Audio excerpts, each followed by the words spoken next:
गावाच्या टोकाला एक जुनी कोरडी विहीर होती. लोक म्हणायचे, तिथे रात्री कोणीतरी पाणी मागतं. एके दिवशी दुष्काळाने गाव होरपळले. पाण्याचा थेंबही उरला नव्हता.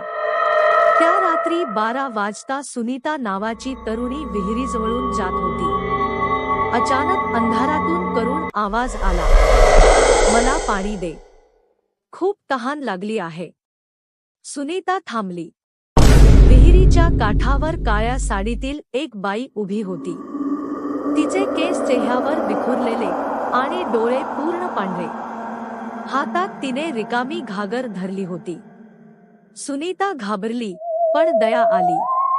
तिने बाटली पुढे केली. ती बाई हळूहळू जवळ आली आणि क्षणात तिचा चेहरा विकृत झाला.